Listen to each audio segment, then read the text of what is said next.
안녕하세요. 모터링 박기동입니다. 네, 오늘도 네, 사심 시승을 나왔습니다. 오늘 시승하고 있는 모델은 제네시스 GV70 전기차인데요. 지난번에 시승회를 통해서 그 성능이라든가 공간이라든가 또 주행거리라든가 이런 부분들을 거의 다 살펴보긴 했습니다만, 또 실제로 생활 속에서 주행을 해보면 어떤 느낌일지 정말 궁금하기도 하죠.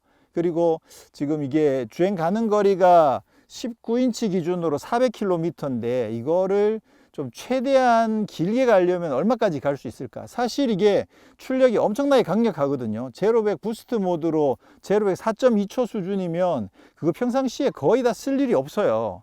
그래서 평상시에는 제가 이번에 시승하면서 확실하게 느낀 게 뭐냐면, 평상시에는 컴포트 모드도 힘이 너무 세.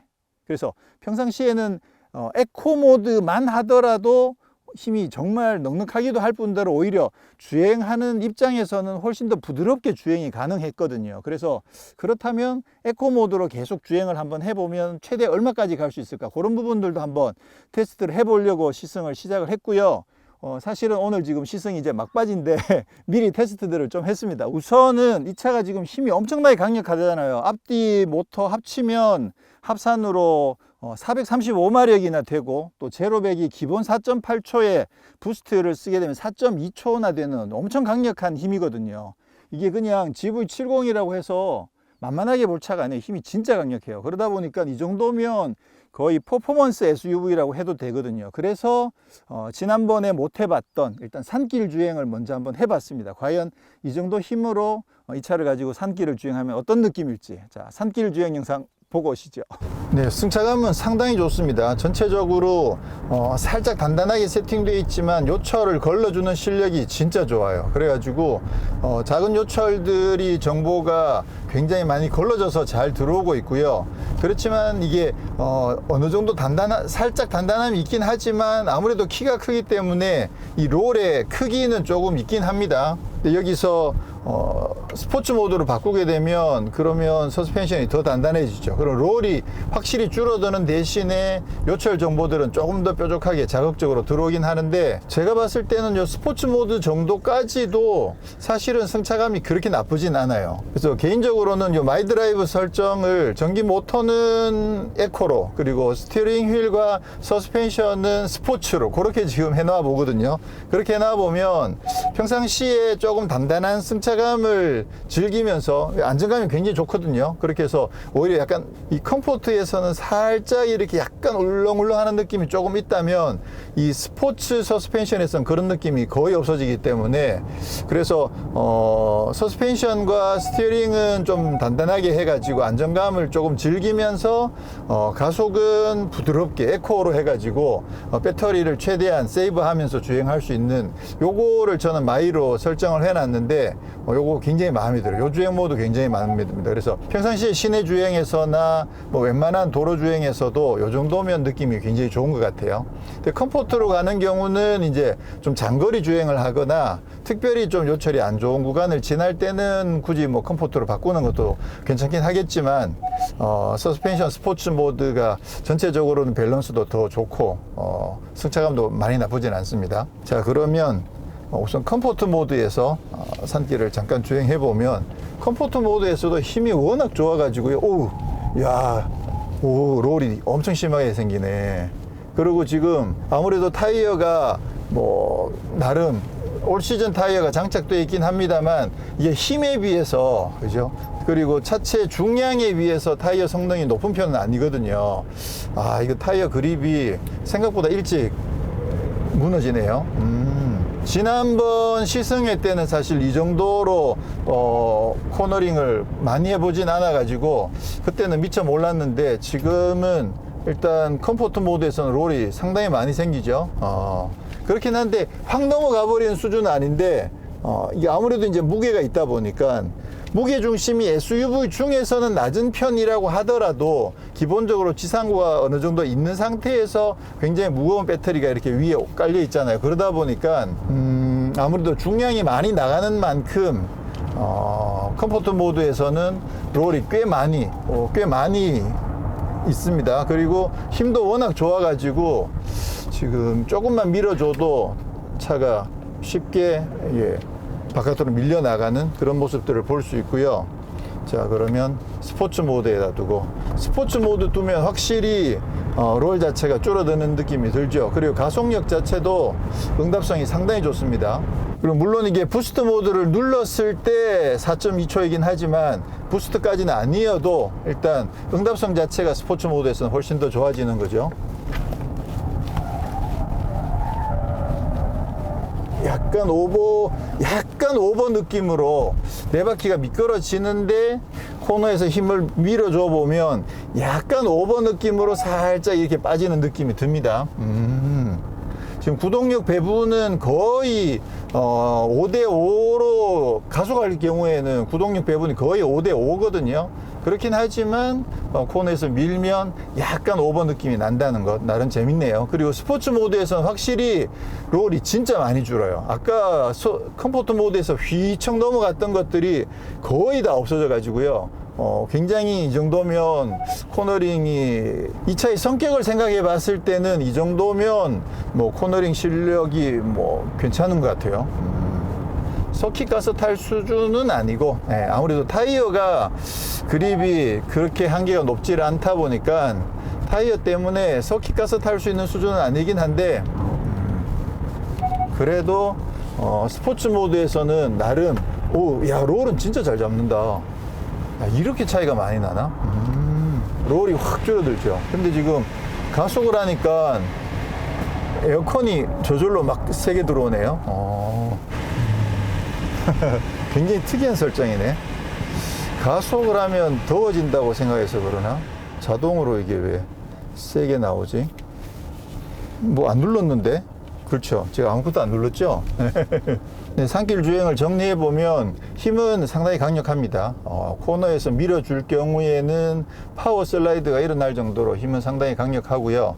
그리고 컴포트 모드에서는 생각보다 롤이 상당히 심합니다. 그래서 휘청 넘어가는 느낌이 있고, 그러다 보니까 아무래도 이게 타이어의 그립도 하중 이동에 의해서 그립이 많이 손실을 보죠. 그러다 보니까 더 쉽게 슬라이드가 일어난다는 점. 근데다가 타이어 자체도 올 시즌 타이어다 보니까 파워 대비 타이어가 완전 접지력이 좋은 스타일은 아니거든요. 그러다 보니까 컴포트 모드에서는 좀 생각보다 일찍 슬립이 일어난다는 점 조금 주의하셔야 되는 거죠. 이게 그 타이어도 타이어지만 이게 휘청하게 되면서 이쪽 안쪽 그 뜨는 바퀴의 접지력이 떨어지는 부분 때문에 더 쉽게 슬라이드가 일어난다는 점 좀 주의하셔야 될 것 같고요. 그래서 스포츠 모드로 바꾸게 되면 그 롤 자체가 확실히 줄어들면서 그립 자체도 훨씬 더 여유가 있습니다. 그래서 코너를 조금 더 세게 밀어도 충분히 재미있게 도울 수 있고요. 그 대신 역시나 힘이 워낙 세기 때문에 그 풀파워로 밀어붙이게 되면 슬라이드는 일어나는데 약간 오버 성향을 나타낸다는 것. 그리고 이제 전자장비가 켜져 있으면 풀파워로 밀었을 때 슬립이 일어나면서 빨리 파워 제어를 해주기 때문에 뭐 전자장비가 켜져 있는 상태에서는 뭐 속도만 진입 속도만 유지해 준다고 하면 크게 무리 없이 코너도 부드럽게 돌아 나갈 수 있을 것 같아요. 생각보다 컴포트가 좀 많이 불안하네. 컴포트는. 자, 그 다음에 주행 가는 거리도 사실 굉장히 궁금했거든요. 이게 배터리가 EV6랑 같은 77.4kWh가 장착되어 있어 가지고 이게 기본 19인치 휠일 때는 400km를 주행할 수 있는데 이게 20인치 지금처럼 옵션으로 20인치를 장착해버리면 373으로 떨어져 버리거든요. 그래서 과연 이거 최대로 주행하면 얼마나 갈 수 있을까? 그게 궁금해 가지고 앞서 말씀드렸듯이 에코 모드 가지고 주행을 한번 해봤습니다. 그래서 제가 풀 충전되어 있을 때 주행 가는 거리가 400km가 채 안 됐거든요. 이게 왜 그러냐면 어제 테스트를 하면서 엄청 강하게 테스트를 했어요. 막 급가속도 계속하고 부스트도 계속 켜고 산길 주행도 하고 그러다 보니까 오늘 아침에 풀 충전했을 때 주행 가는 거리가 400km가 채 안 됐는데 어제 테스트 하기 전에는 한 410km 정도 찍혀 있었거든요. 그랬는데 오늘은 400이 안 되게 찍히더라고요. 자, 그러면 이 정도 가지고 지금 100% 풀 충전된 상태에서 에코 모드만 가지고 좀 장거리 주행을 했는데 이 주행은 고속도로가 거의 한 90% 그리고 산길도 조금 있기도 하고 산길을 그냥 에코 모드로 주행을 한 거죠. 그리고 시내도 조금 있었고 그렇게 해서 주행한 결과를 보고 오시죠. 자, 장거리 주행을 마치고 지금 더 이상 주행하기는 좀 힘들어서 충전을 하도록 하겠습니다. 이거 앞으로 충전기 넣는 건 진짜 불편해요, 이게. 자, 짠. 지금 보시면, 지금 현재 338.5km를 주행했고, 남아있는 거리가 89km죠. 그러니까 427.5가 총 주행 가는 거리인데, 여기 좀 전에 90에서 89로 막 줄었거든요. 그러면 이제 428.5까지 아까 가능했었거든요. 근데 요게 이제 에어컨을 끄면, 지금 오늘 제가 계속 에어컨을 계속 1단으로 켜고 다녔거든요. 계속 에어컨을 끄면 여기 조금 더 올라가죠. 그래서 한 2km 정도 올라갔는데, 이게 출발하기 전에는 에어컨을 켜고 끄고 차이가 한 5km 이상 차이가 났었거든요. 어쨌거나 오늘 에어컨을 계속 킨 상태에서 총 주행 가는 거리가 한 428km 정도 된다. 근데 실제로 요게 오늘 탄 차가 20인치 휠을 장착하고 있어 가지고요. 19인치 휠일 경우에는 복합이 400km고, 그리고 20인치가 되면 복합이 373km거든요. 복합이 373인데 오늘 계속 이제 에코 모드로 계속 주행을 하고 에어컨도 계속 켜고 그렇게 하니까 최대 한 427, 8km 정도를 주행할 수 있더라. 그렇게 되면 한 50km, 55km 정도를 더 주행할 수 있는 그런 결과가 나온 거죠. 저는 한 450 정도도 가능하지 않을까 살짝 내심 기대를 했는데, 에어컨을 계속 켜고 있어서 그럴 수도 있긴 있겠지만 450km는 무리인 것 같고, 오늘 계속 뭐 고속도로도 주행하고 시내 주행을 좀 더 많이 하면 좀 더 나을 수도 있긴 해요. 그래서 어쨌거나 오늘은 최대 428.5km 까지 주행 가능하다는 걸 확인을 했습니다. 자, 이제 충전을 좀 하겠습니다.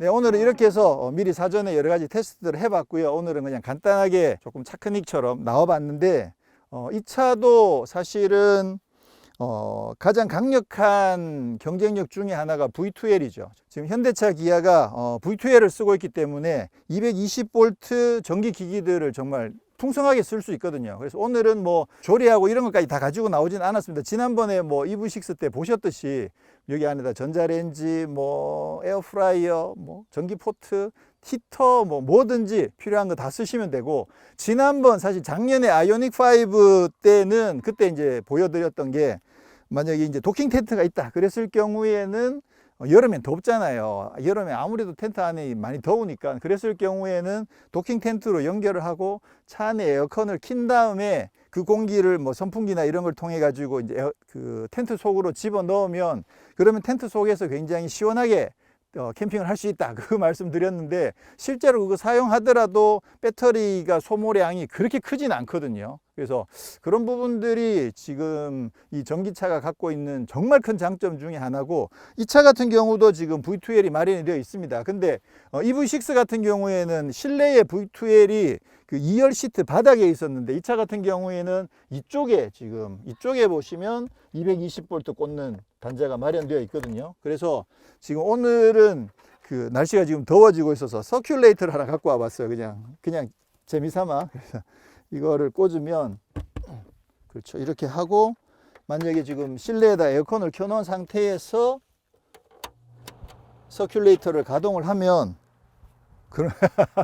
이게 진짜 엄청 강력하거든요. 여기 도킹 텐트가 지금 쳐져 있다고 상상을 하십시오. 이 도킹 텐트를 쳐놨는데 실내에 있는 에어컨 찬바람을 서큘레이터 가지고 이쪽으로 밀어 넣어준다 그러면 진짜 시원한 캠핑이 가능해지는 거죠. 그래서 오늘은 그냥 가볍게 테스트 정도만 해보는데, 사실 이번에 이 GV70 전기차를 시승하면서 기본적으로 일단 공간 자체가 아이오닉5나 EV6보다는 훨씬 더 여유가 있기 때문에, 만약에 실제 생활 속에서 캠핑까지 고려한다고 생각했을 때는 사실 이쪽의 경쟁력이 훨씬 더 높죠. 물론 가격대가 엄청나게 높기 때문에 기본 EV6나 아이오닉5의 어떤 기본형이나 4륜구동 기본형 모델과 비교했을 때는 사실 가격이 너무 비싸기 때문에 경쟁이 좀 차이가 많이 나긴 하겠지만, 지금 제가 기다리고 있는 EV6 GT랑 비교를 해보면 EV6 GT가 7천만 원대에서 시작을 하고 얘도 사실 7천만 원대에서 가격은 시작은 하거든요. 근데 옵션이 어떻게 적용될지 아직 정확하게 알 수는 없는데 아마 옵션 같은 걸 적용했을 때 EV6 GT보다 가격이 조금은 더 비쌀 거다. 근데 EV6 GT는 제로백이 3.5초고 얘는 부스트 모드에서 제로백이 4.2초고 그러니까 0.7초 정도 차이가 나거든요. 그래서 이거를 퍼포먼스에 포커싱을 할 경우에는 EV6 GT로 가는 게 맞다고 보는데, 근데 이 차처럼 공간도 쓰고 또 럭셔리한 어떤 실내 공간도 즐기고 이렇게 생각하시면 그러면 이쪽도 사실 경쟁력이 나쁘지 않거든요. 제로백 4.2초가 앞에서 보셨듯이 이게 무시할 수 있는 수준이 아니에요. 정말 강력한 성능이거든요. 그래서 이번에 이 시승을 하면서 좀 여러 가지로 좀 고민이 많이 되긴 하더라고요. 얘로 갈아타 보는 건 어떨까 이런 고민들을 조금 되긴 하는데 앞으로 또 많은 전기차들이 나오겠죠. 그렇게 따지면 EV6 GT는 또 나름 그 어떤 상징성이 있기 때문에 일단은 뭐 EV6 GT로 좀 더 고정을 하긴 하겠지만, 그만큼 이 차도 근데 성능에 사실 그렇게까지 예민하지 않으신 분들이 많다고 보면 그러면 이 차도 사실 진짜 경쟁력이 굉장히 좋죠. 자, 이번에 시승을 하면서 조금 단점을 굳이 찾자면 첫 번째는 이 드라이브 모드 버튼하고 부스트 모드 버튼이 핸들에 붙어 있지 않거든요. 그래서 그게 조금 불편해요. 왜냐하면 이제 사실 GV60만 하더라도 부스트 모드가 핸들에 붙어 있거든요. 그리고 EV6 GT도 드라이브 모드는 왼쪽, 부스트 모드는 오른쪽, 이렇게 손가락만 내리면 바로 작동할 수 있는 위치에 붙어 있는데, 이 차 같은 경우에 이제 드라이브 모드 버튼이 따로 빠져 있고, 그 다음에 부스트 모드 버튼 핸들이 있긴 합니다만 그게 아래쪽에 있어서 이게 바로 눌러지지가 않아요. 손을 이렇게 이동해야 되거든요. 그래서 그 위치가 기존의 GV70을 그대로 응용을 하다 보니까 그런 결과가 나오긴 했겠지만 그 위치가 조금 아쉽다. 그 다음에 결정적으로는 충전구 단자 위치가 앞쪽이라는 거, 그거 많이 불편해요. 그나마 이 옆에 팬더나 이런 데 있는 거 아니어서 그나마 좀 낫긴 하지만, 그래도 기왕이면 뒤쪽 팬더 이쪽에 붙어 있는 게 아무래도 그 충전기에 주차장 들어갔다고 나오고 하는 거 생각해 보면 이게 확실히 쉽거든요. 왜 저기다가 했는지를, 이게 구조적으로 그게 해결이 안 되나? 그래서 그나마 뭐 어중간하게 붙어 있는 것보다는 그래도 낫긴 한데, 그리고 차가 이게 G80 전기차 같은 경우는 훨씬 더 길잖아요. 훨씬 더 긴데 앞에 붙어 있으니까 그 차는 더 이게 번거로운데, 이 차는 그나마 그 차보다는 좀 짧으니까 그래도 그나마 좀 낫긴 하지만, 그래도 기왕이면 옆에 붙어 있는 게 좋은데, 뒤쪽에 붙어 있는 게 좋은데 앞쪽에 충전구가 붙어 있어 가지고 이게 들어가려고 하면 막 여러 번 이렇게 수정해 가서 들어가야 되고 나올 때도 수정해서 나와야 되고 상당히 불편하거든요. 그래서 그 점도 조금 아쉽고, 그 외에는 프리뷰 전자제어 서스펜션이 기본으로 들어가 있어서 그 점도 상당히 좋고, 그리고 이제 뭐 가격이 비싼 거 뭐 그런 정도가 단점이라고 할 수 있고, 그 외에는 전반적으로 만족도는 굉장히 높았습니다. 와, 여기 경치 봄 되니까 진짜 좋네요. 이 색깔이 이 초록이랑 연두랑 이게 누런색이랑 어울려가지고, 진짜 이런 데 나오는데 이런 차를 끌고 나오면, 그죠? 이게 적어도 이 공간에 공해를 일으키진 않잖아요. 물론 이제 전기를 생산하는 과정에서는 여전히 뭐 공해가 발생하지만 어쨌거나 이 아름다운 자연 속에서는 공해를 발생하지 않는다는 것, 이거 진짜 감사한 일이죠. 그래서 그런 데다가 또 전기도 편하게 쓸 수 있고, 그래서 전기차에 더 많은 분들이 관심을 가지게 될 거라고 생각을 하고요. 지금 GV70 전기차 같은 경우에는 아무래도 국내에 나온 전기차 국산 모델들 중에서 제대로 SUV이기도 하고 공간적으로도 굉장히 여유가 있고, 또 지금 이 차 같은 경우에는 트림이 하나밖에 없는데 그게 마침 거의 퍼포먼스급의 강력한 성능을 갖고 있는 모델이어서 사실 그 차 자체의 경쟁력은 정말 좋아요. 상품성은 정말 좋은데 아무래도 이제 뭐 가격이 좀 비싼 거, 그 부분 때문에 많은 분들이 선택하시기엔 조금 부담스럽지만, 또 여유가 있으신 분들은 한번 도전해 보시는 것도 제가 봤을 때는 경쟁력은 좀 괜찮다고 생각이 들어요. 가치가 굉장히 높습니다. 그래서 오늘 이번에 GV70 전기차를 다시 시승하면서 다양한 것들을 경험을 해가지고 기본적으로 굉장히 경쟁력 있는 모델이다라는 부분들을 잘 확인을 했고요. 저는 EV6 GT를 기다려 보도록 하겠습니다. 고맙습니다.